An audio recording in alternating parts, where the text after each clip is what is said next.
Hi, and welcome to an absolutely beautiful day here in San Francisco. But could these conditions change? And if so, what would change and when? There are a variety of apps that can help you plan your day of sailing or even cruising around the world. The apps that I'm going to cover are the ones that I use regularly. I'm not saying that they're the only apps that you need or that they're the best apps for all over the world. But part of being a good sailor is self-education.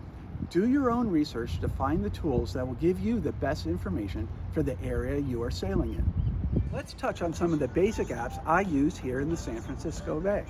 And by the way, what is this thing? If you know, tell us in the comments section down below. So how do you find this information for planning your day? Well, we're going to touch on the basics. The first two things I want to know is what is the wind speed and how is that going to change during the day? And what is the current going to be doing for the day that I'm sailing? There are three basic apps that I like to use.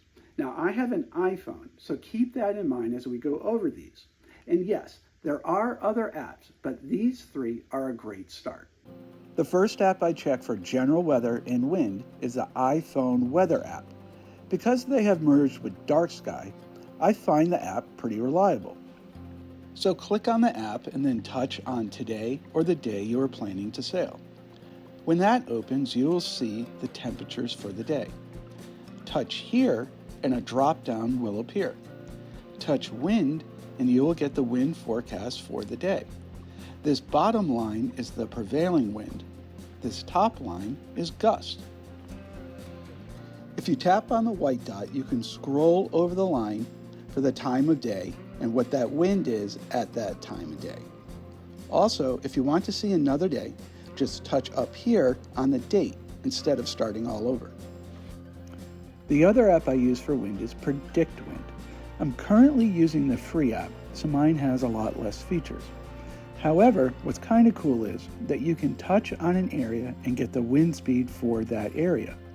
You can also zoom in and out and advance the time here to see changes in wind speed predicted in the future. If you Google PredictWind, you can find several tutorials on how to better use the app and on what version might be best for you.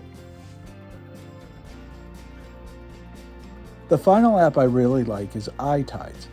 AyeTides can show both tides and currents. Here you can see that high tide is at 6:43, with a rise of 5.39 feet above mean lower low water. Now I've switched to currents for the same location. Here you can see that slack before the flood was at 12:39. At 3:53 we have max flood, the fastest the current is coming in. Here it tells you that max flood speed was 1.59 knots. The next slack tide is at 7:31. This next app is pretty cool, especially in areas with a lot of commercial traffic. The app is called MarineTraffic. You can get it in the App Store. It shows all vessels with AIS all over the world. This is the east coast of the US. Let's move over to the west coast and zoom into our sailing area, San Francisco.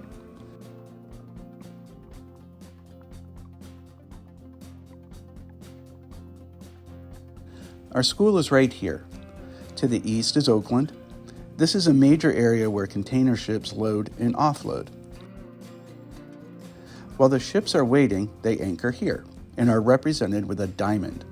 Let's click on this one and see who he is. By clicking on a vessel, you can see the vessel's name, there's a photo, and here it says he's at anchor. Here is an incoming vessel just north of the Bay Bridge. Right here you can see the vessel's speed, and here its destination. In the San Francisco Bay, we have a lot of ferry boats. This is what they look like. These blue lines are the routes for various ferry boats. These routes here are the ones that go to Oracle Park and McCovey Cove.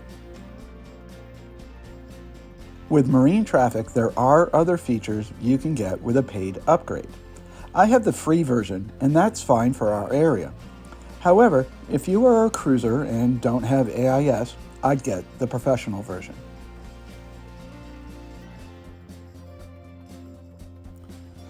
The final app I'd like to touch on is Navionics. There are many tutorials available on Navionics, but let's touch on some basic information.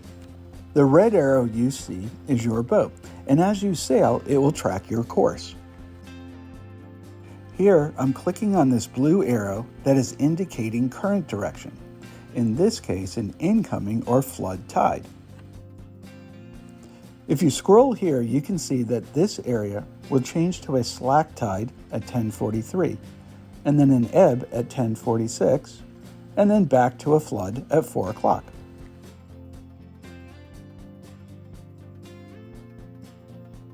Here, I've clicked on a buoy. Over here to the left, I click on this arrow and get the description of what the marker is. It's a preferred channel marker.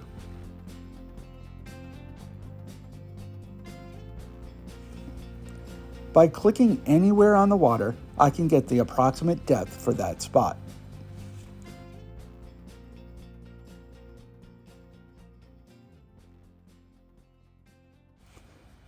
These green icons are cameras. By clicking on those, you'll get a picture of that area.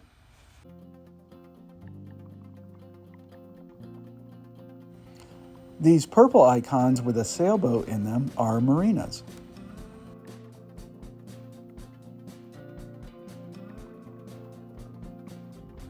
By clicking on the menu icon, you can pull up such things such as previous trips you've tracked.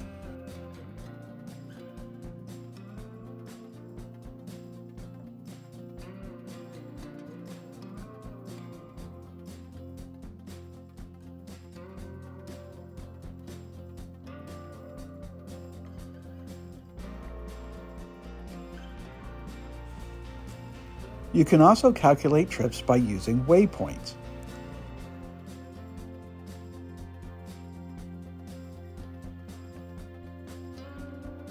Navionics has a ton of features.